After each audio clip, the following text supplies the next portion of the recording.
This video was made with support from my patrons, whose names are on screen now. If you want to, you can join them today and even get access to exclusive content. The link to my Patreon is in the description, so check it out if you're interested. Anyway, on with the show.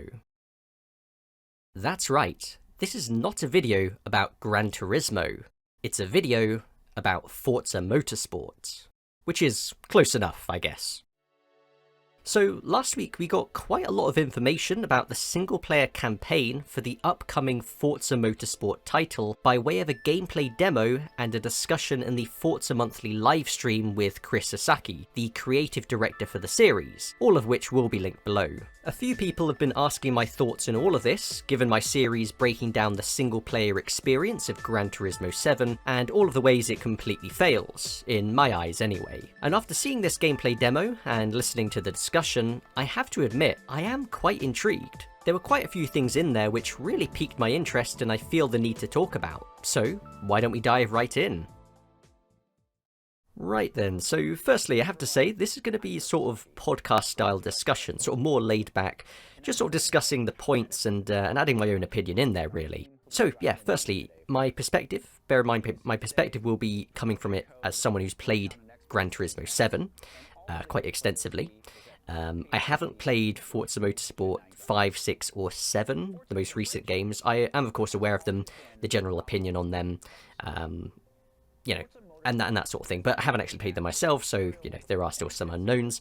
I have played Motorsports 3 and 4, though, the two that most people consider to be the best ones, so that's pretty good. And I have played Forza Horizon 4 and 5 as well, so I can obviously draw from that experience to add context to what I'm going to say about Motorsport in this case. But yeah, so first thing I want to get out of the way, not very important, but I feel the need to talk about anyway, just about the visual design, the UI in particular.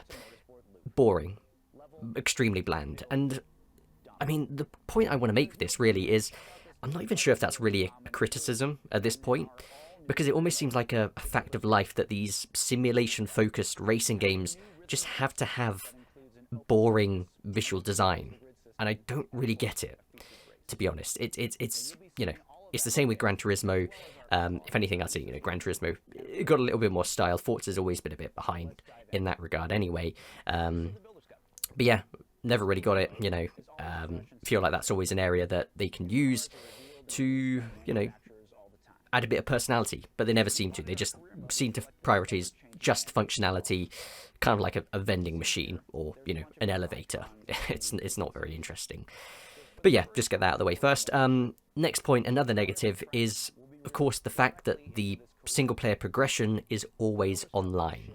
So if you're going to be doing career mode races and all of that, you know, that's always going to be online. You have to have an internet connection for all of that. Same as Gran Turismo 7. Why exactly? No idea. You know, I mean, with GT7 they gave the explanation that it's to stop people from cheating, so they can always track, you know, progression and levels and things like that. They didn't even, you know, give any explanation when it comes to motorsport, so, you know, no idea. Obviously, part of that will be the fact that they are going to be adding to it in updates.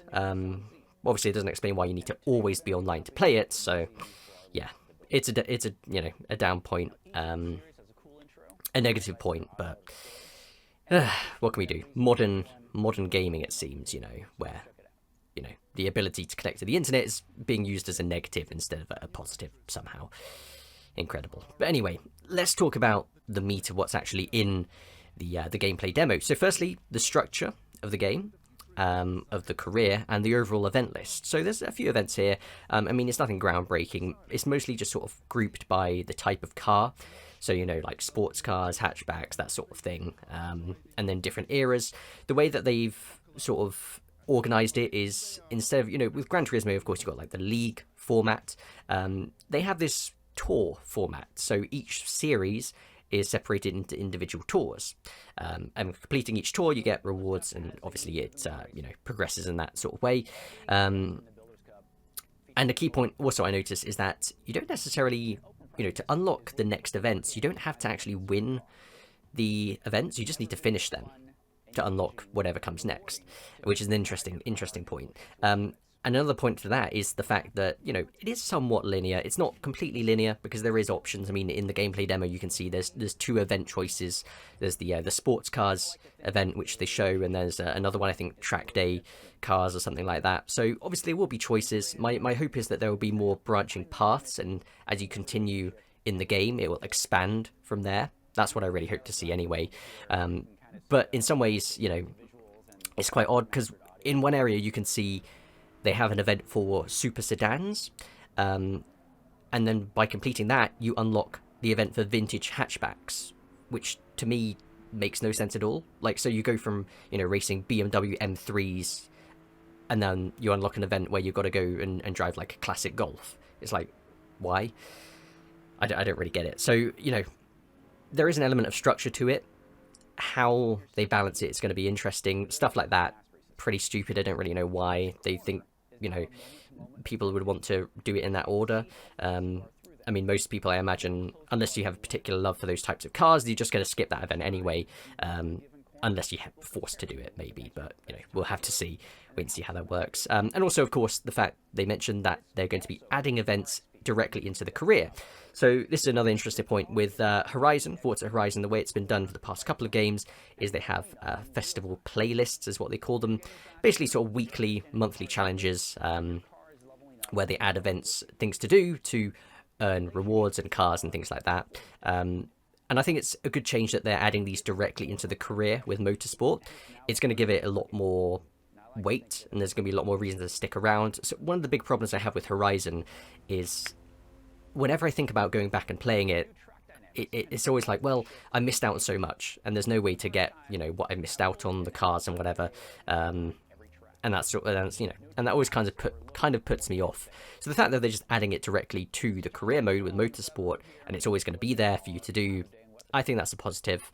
And the problem with Horizon is that if they did have everything always there, you'd obviously see how repetitive it is as well, how many individual 3 race championships they have on the same tracks over and over again. So hopefully it's not going to be the same with motorsport, but we'll see. Yeah, moving on, next thing they show is regarding the open practice. So open practice, that's an interesting one, basically a practice session. Seems like it's mandatory, which is interesting. And you have sort of challenges. I mean, obviously you've got to complete a number of laps for each event. And also in terms of sort of timed sections where you have to drive a certain section of track and then you earn experience points for your car. Now, this is an interesting point. So you have car experience points, and instead of buying upgrades for your car, you then have to use experience points to essentially spec and unlock upgrades in that way. It's kind of taken the built, not bought, mantra very literally, in the sense that you can't even buy upgrades. You have to, unlock them through driving the car. And Chris obviously mentioned about, the term car PG. They're, again, seemingly taking that quite seriously. And I think that's a good thing in a way, the fact that they're not just looking within other, within the genre, within other racing games. They're looking outside the genre, looking at other video games, other types of games, what they do, and pulling from that to make the experience more interesting. So I think that's interesting. Now, in terms of upgrading the cars, so he did mention in the discussion, it'll take about 2 to 3 hours, depending on your driving, to fully level up a car to level 50, which is the maximum, and unlock all of the upgrades, of course. And take about 1 to 2 hours to get to level 30, and most upgrades will be unlocked by level 30. Beyond that is just a couple of extra things like, the engine swaps, drivetrain swaps. Not necessary things, but, things people will still want regardless, and obviously have become accustomed to in Forza anyway. And also they mentioned that the car XP is earned in other game modes as well. So if you're playing online, if you're playing, just free play, quick race sort of thing, you'll be still earning car XP using your cars, obviously. I think it's quite an interesting idea. Now, I personally like this idea quite a lot because it gives reason to drive the cars. It gives reason to use them, and also to not just buy a car and then upgrade it immediately. You have to start with the car as it was, effectively. Because I remember what I used to do in, say, Gran Turismo 6, was I would buy a car and I would immediately just tune it, to the point where it's, completely different from what it started with. And that's fun to a degree, but, the point was that it got boring quickly and I'd move on to something else. I think it's a lot more interesting from my point of view to start with a car in its base form and then work from there. And then obviously you learn about the car, driving it, and then upgrading it. And I think that's kind of what they're trying to do here. That's what they're aiming for. And I think that's interesting because that's how artificially I like to do it myself when I buy a new car in a game like, say, Gran Turismo 7 or something. I'll start with it stock, drive it stock, then upgrade it later and go from there. But I can see why people won't like this. I put out a poll, just asking people what they thought about this whole showcase and everything that's been discussed. And yeah, one thing is a few people were saying that they didn't really like the car XP system, the fact that, maybe a bit too grindy, it's it's going to take a while to get what you want, which to some degree I get. It is fair enough. And obviously if you get to like end game, you're going to be wanting to build bigger cars, faster cars, doing engine swaps. It's going to be quite frustrating if you just get there and you have to do so many events, grind through a couple of hours of events just to be able to do that. And obviously that's not what they intend for you to do even with this system. But people are going to do that because that's pretty much how it's always been with Forza games, really. With Horizon, you buy a car, you put a massive engine in it, you do a 4-wheel drive swap or whatever. That's how a lot of people play the game. So I understand people not really liking that, but from my point of view, I think it's a great idea. I think it's a good idea, good intention, and obviously we'll see how the balance works and how it actually figures in the game.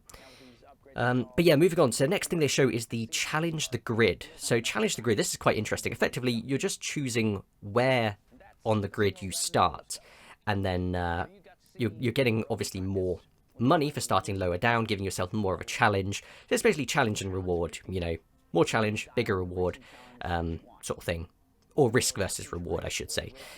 That's kind of what it's all about. And I think that's a great idea. It's a good option. It adds different ways to play. So, for instance, if you want to, you can start right at the back, race your way through, 24 out of 24 cars, race your way through, overtaking everyone. If you want to do that, the Gran Turismo 7 approach, if you will, of starting right at the back and then, having a couple laps to overtake everyone.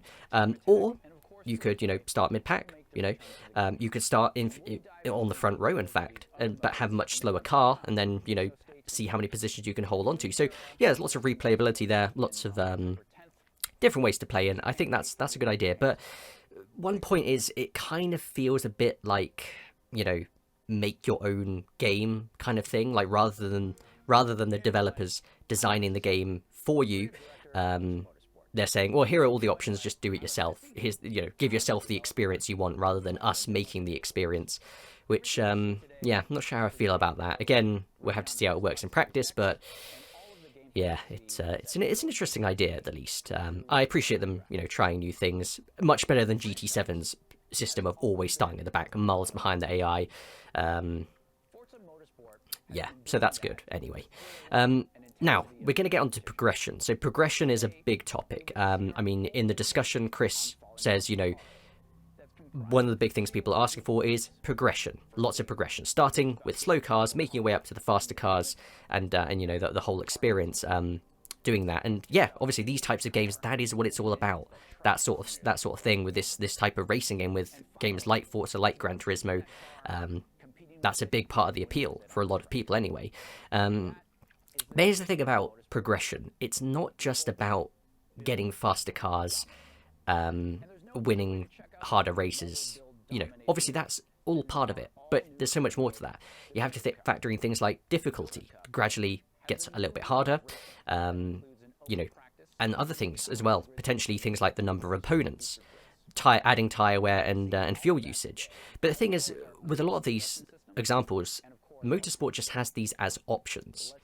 So again, it comes back to the idea of design the game yourself, give yourself the experience you want. So for instance, you can have tyre wear and fuel usage in every single race. You can have it in the first race in the game.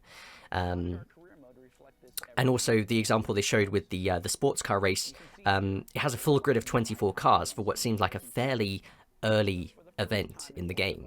And again, it's just these elements that you can add when you're designing a game. You can add to to I guess make the progression feel more meaningful. You know, the fact that you can start at a basic event where there's no tire wear, no fuel usage, handful of cars, handful of laps, and then you just do it, and then you work your way all the way up to, you know, really serious races with lots of opponents, you know, tire wear, fuel use, just all these elements to think about. And you can even add more to that if you wanted to. You could add things like safety cars, you could add things like multi-class racing. Obviously we don't know if those are in the game, probably not. Those are probably not going to be in the game, but that's the kind of thing I'm looking for. And I think it's the sort of stuff that adds meaning to progression, beyond just the simply getting more cars, faster cars, and doing that whole loop. But yeah, it's again, it's another thing that I have mixed opinions on, but it's hard to say. We'll have to see how it plays out.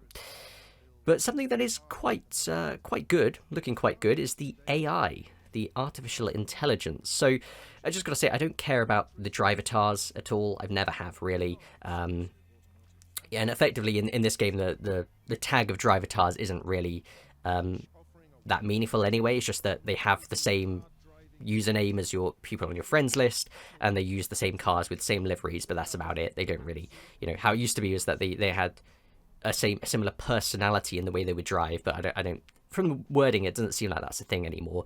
But yeah, regardless, the key point is no manipulation. They're just going to drive as they should, you know, driving as fast as they can based on the difficulty that you give them, obviously, which is wonderful, you know. Coming from, again, GT7, I'm of course making a lot of comparisons to GT7 because that is the baseline that I'm working with. I don't want to give that as an out either, you know. I don't want to say, oh, you know, Motorsport, it seems like they're doing this better than GT7, that's brilliant, because obviously it's not a very high bar from my point of view anyway. But yeah, this is one thing that is very good. No manipulation, so they're just gonna, you know, no rubber banding or anything. If you're overtaking them, you know that you're driving better than them, and they're not just going to suddenly start driving better the moment you overtake them or anything. It's all consistent. And another key point is they're using machine learning in this as well, just like GT Sophie with Gran Turismo, which is impressive. And it's a big point as well, because, you know, GT Sophie, like I said, it's just a gimmick for now in Gran Turismo. It only existed in a handful of, you know, in a special event for 1 month.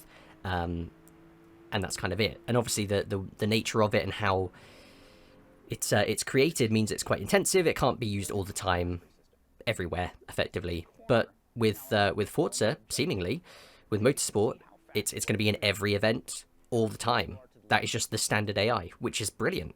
I'm obviously not expecting it to be as intelligent or as detailed as Sophie in that sense, because obviously the process of having to learn the tracks and everything, and the car, and you know, every scenario, it's very intensive, and naturally they're not going to be able to do that all the time. But there will be elements of machine learning, is how I understand, is how it's going to work. And they said that, you know, they have effectively it knows what the ideal line is, the fastest possible line calculated, and it can drive as fast as anyone. So yeah. Be interesting to test that one out, provided it works as intended, of course.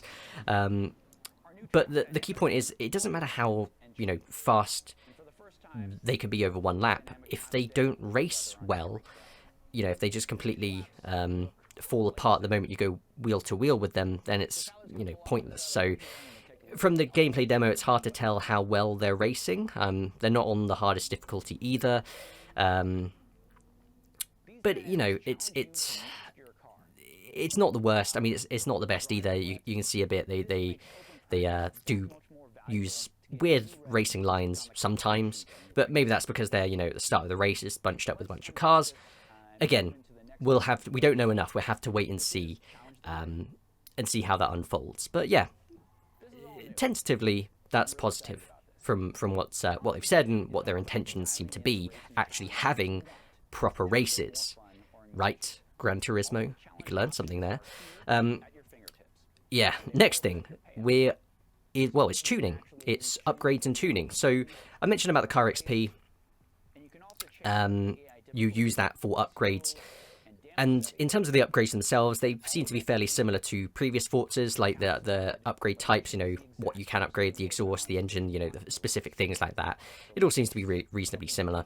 But a key point they mention is about how you can continuously respec your build effectively. So again, this is kind of sort of like gamifying it. So you have a set amount of car XP, which in a sense is your skill points, and then you can just build your car from there. Sort of like a skill tree in other games, in other genres, and you can continuously respec as well. So if you do a tire upgrade, you decide you didn't want that, you want to actually upgrade to turbo or something, then you can just switch it out. Simple, get your parts back. And again, it's an interesting one because it's in complete contradiction to something like Gran Turismo 7, of course, where that is all about the realism and making sure that what you're doing is as close to real life, or at least an analog of real life as they can make it to be.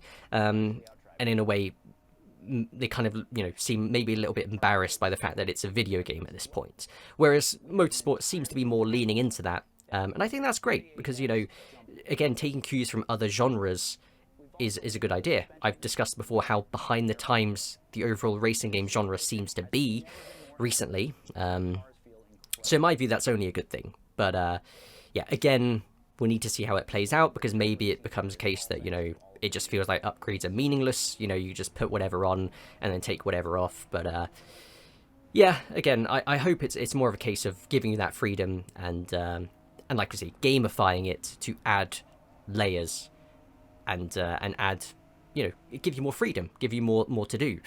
That's what it's all about to me anyway. And if they can make it work in that way, then that's I think that'll be good for everyone.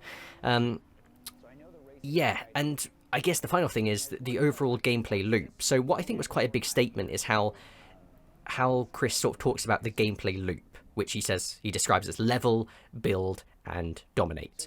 How well that loop works, it's obviously we can't determine yet how deep it is, how rich the experience is of doing that loop, and how it will keep people invested is hard to predict. But the fact that they are talking about the gameplay loop so openly as like a key mantra, a key point, I think that's quite important and quite a statement from them, and quite positive, because again, if we go back to GT7, when that was being advertised, the gameplay loop was not talked about at all, basically. And people kind of assumed, oh, just be classic Gran Turismo with menu books on the side, and it wasn't, as we all know. So yeah, that's positive. And yeah, I think overall the fact that they're doing this gameplay demo, sort of showing off the single player first and foremost, that's a big statement from them.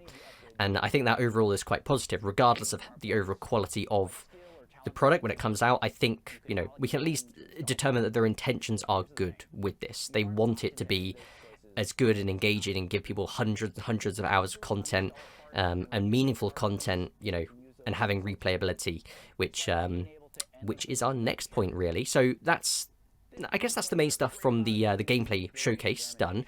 Now we're going to talk about more stuff that was discussed in the Forza Monthly live stream. So replayability was a big one.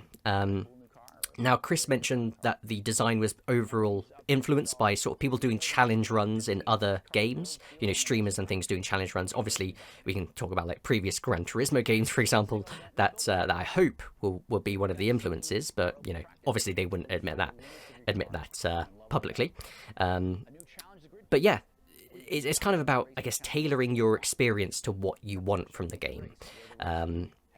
And like I say, I commend the idea. It's about giving freedom. And one thing we can say is, as long as there is a balance to strike. I mean, it'll be a bit of trial and error, working out, what difficulty you want the AI set to, what position do you want to start the race in, and all of that would challenge the grid. But once you actually figure it out, you can have some great races. So that's the intention anyway. That's what I see. So I commend the idea.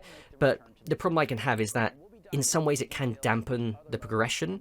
Because, like I say, it's effectively just giving the game designer's job to the players. Essentially saying, whatever experience you want from this, whether you want to start in last place and fight your way through, or start in first place and defend, you can do whatever you want. Here it is. Go wild.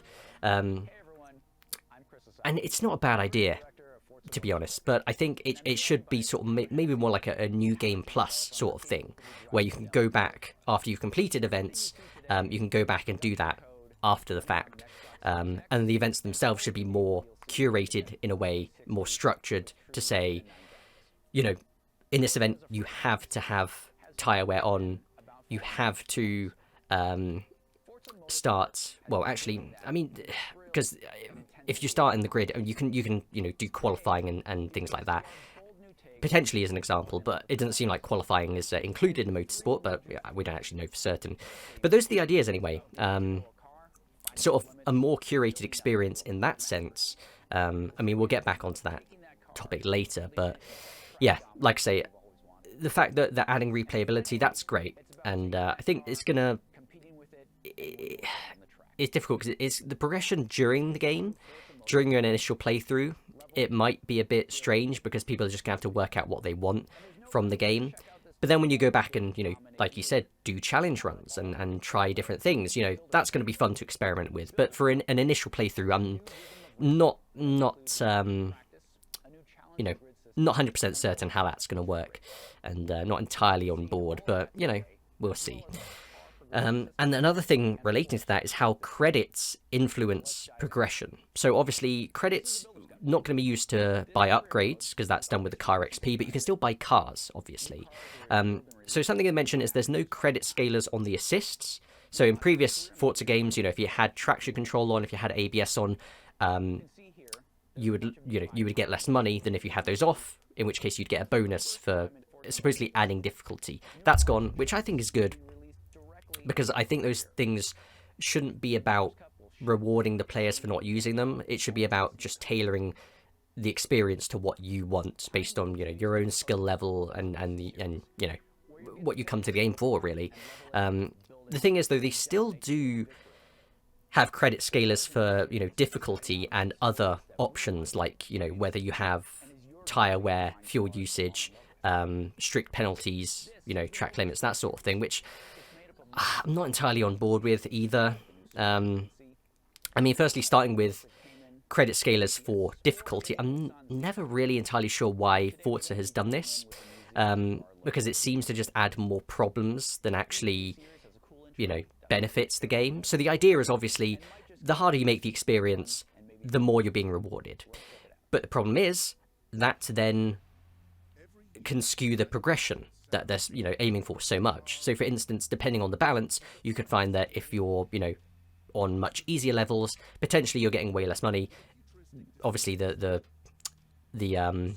increments it changes in will depend. We'll have to see in the final game to know for certain. It doesn't seem to be a massive amount, so this is mostly hypothetical for the time being. But the point is that if you choose a lower difficulty, maybe the game can end up as a grind.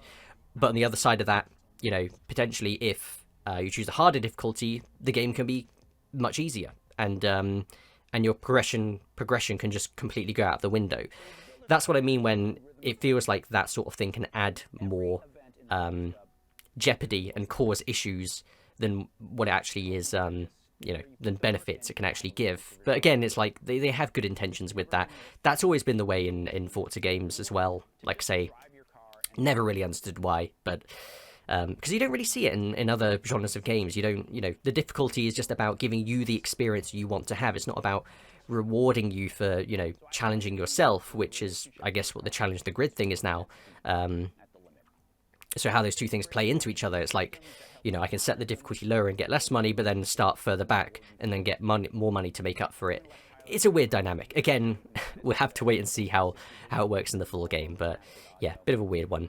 And also, yeah, I mean, I just touched on it there. Things about the other options, so like tire wear, fuel usage. So they seem to show that it would be in 3 sort of race option presets, and you had to choose between 3 of one of those 3. But the thing is, from the looks of it, it doesn't seem like you can mix and match those options. So, for instance, if you want to have rewinds on, you can't have simulation damage. That's what it seems to be, because I didn't see an option where it's like mix and match. It just seemed to be those 3 set levels where they put those various options together. So yeah, again, not really sure why they did that, and again, that influences credit payouts. So yeah, personally, again, I wouldn't if I was designing a game, I wouldn't do that, because I believe it's about giving players the experience they want. It's not about trying to reward them for doing something different, because some players will just want to drive, against the harder AI and have a full full simulation damage, fuel and tire wear, and now the progression is a completely different experience than a player who just wants to drive for fun or whatever. It's a bit weird, but yeah, maybe that's just me. I don't know for certain, but it's not something that's I see in a lot of other racing games either, to be honest. I mean, Gran Turismo's never done it, and a lot of other racing games I can't recall either. But yeah, and the next thing is about weather. So weather, full variable time in weather, is available for all tracks, which is brilliant. And the way that they've described it is how it's going to be used in the main single player, in the main career, is that it's going to be set for each event and each race. So every time you do a specific event, the weather conditions will always be the same. And, in some ways I do understand curating this aspect of the game. This does make sense because obviously, you don't want players to turn up to the first race in the game, and if the weather is set to random, potentially there's a chance it could be, monsoon conditions, and then, first race in the game is not a good idea. While people are still getting used to it, including people who aren't experienced with these types of games either. So there does have to be an amount of that, but it is a shame that every single race, from how he described it, is a curated experience in that sense, and that it's all on a set schedule, meaning that if you do a race again, the weather conditions will always be the same. So if it starts wet, if it starts wet and then it dries out on lap 3, if you do that event again, it's always going to be the same every single time. That to me is a bit of a shame, because it, I guess, in a way goes against the replayability angle that they're talking about. Because if you do another playthrough and you go to a race and you're like, oh yeah, well, I've done this race before, so I know that it's gonna start raining on lap partway through lap 3, and then end of lap 5 I have to pit for wet tires. It's like, that takes away from that unique experience that's kind of the whole point of what they were trying to discuss before then about replayability. So yeah, like I say, it's an element which makes sense that they are curating it and structuring it in that way, so that it's being added as you go through the game, and you'll have more of course different conditions to race in, different scenarios to deal with, and hopefully if it's done well, you won't feel unequipped to deal with it when they happen. But at the same time, the fact that it's so rigid and set in a specific way kind of takes away from the fun and, like I say, the replayability angle of it. It would be one of those things that, again, I would say, kind of like the challenge the grid option, maybe, where you can, or not the challenge the grid option, but other options like tire wear and fuel usage, where it's set for your initial playthrough, but then once you can either complete the event or maybe just complete all the events in a tour, or maybe the game entirely, it then opens up and there's more variety, or you can decide what happens, basically. So if you want to, you can do an event, you can go back to the first event in the game and say, I want random weather, and then it will just give you that, and you could do it like that. That would be my ideal way of doing it anyway. But yeah, it's obviously a personal thing, and it's like, if I was designing a game, that's how I would do it. So I don't really know how other people would feel about it, but that's my point of view anyway. But yeah, I think that's pretty much the major things I want to talk about. So they did talk about the free play mode, which is, I guess, another single player aspect, just sort of like, I guess, an arcade mode, quick race sort of thing. But they said they do have some stuff to announce regarding that, so I'm intrigued to see what that's going to be exactly, since the main single player gives you so much freedom to adjust the race settings and difficulty exactly how you want. I'm intrigued what they're going to do with free play, and if they're going to add any more options on that. If it's going to be something like custom race from GT7, but it actually works, and the AI actually want to race you.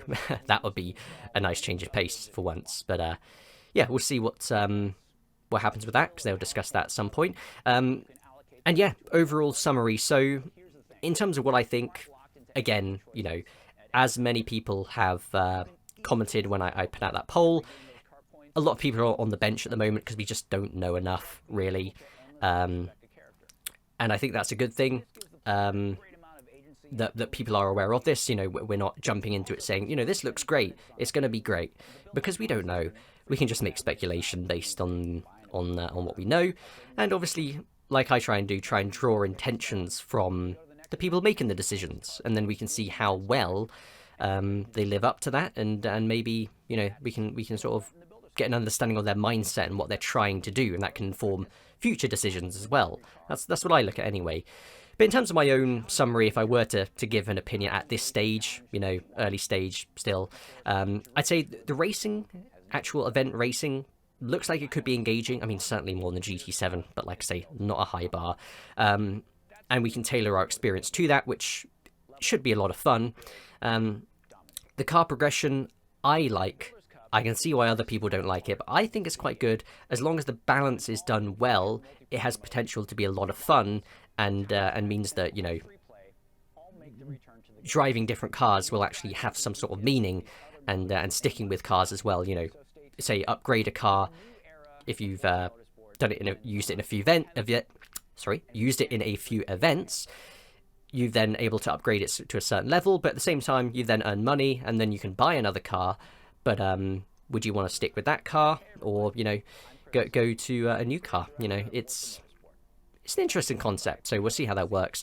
But overall, the general progression outside of just the car progression, it's a bit hit and miss for me. It seems to lack focus. I mean, like I say, the event order and what I expect to be sort of like a branching path, which I hope as you get further in the game there'll be more branching paths as to, in terms of which events to do, which cars to drive, that sort of thing. But like I say, the event order is going to play a big impact on that. And as long as they get that right, it could be all right. But you know, the open-ended style of the classic Gran Turismo games is what I personally love the most. But, you know, that's not to say that something else can't give a great experience either. But it takes a lot more work, because you have to make sure what you're doing is actually really engaging all the time, rather than just being decently good. But then the fun is your own journey through it, and what you can make of it. But yeah, we'll have to see. And the final point is that looks like there's going to be a lot of replay value, which I look forward to if I actually play it, which I'll get onto in a second.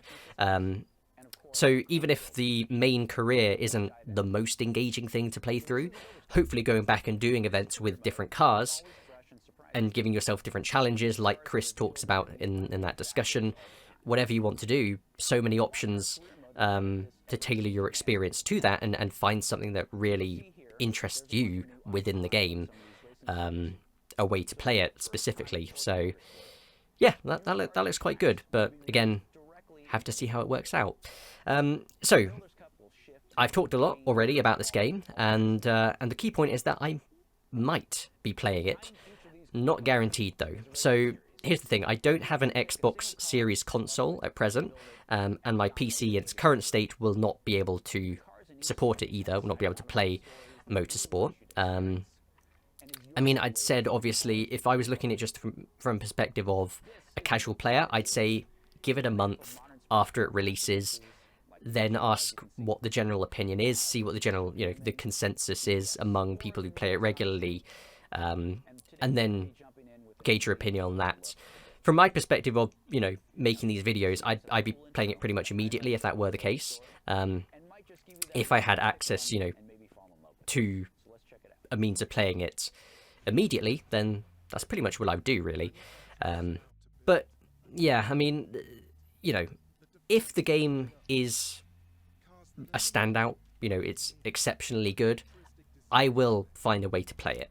That is a guarantee. I will find a way to play it and make content about it. But if it's not, then I can't guarantee that I will. Unless something changes between now and then. I mean, more likely than getting an Xbox Series console is that I will try and upgrade my PC it's something I have to look into. We've got a bit of time till the game releases in October anyway, so yeah, that's that's what I have to look into. And in terms of what I can do with the channel, then yeah, that remains to be seen when it comes to motorsport anyway. But yeah, that's about all I have to say. A bit of a long one. I didn't really intend for this video to be so long, but I had so many things to talk about, had a big list that I wanted to get through, and I think I've gotten through pretty much everything here. So yeah, that's that was a good discussion. Next week we'll be back to the usual sort of scripted, highly edited videos, as usual. But for now, that's about all I have to say. So yeah, thank you for watching. Thank you everyone for watching, and as usual, have a good one.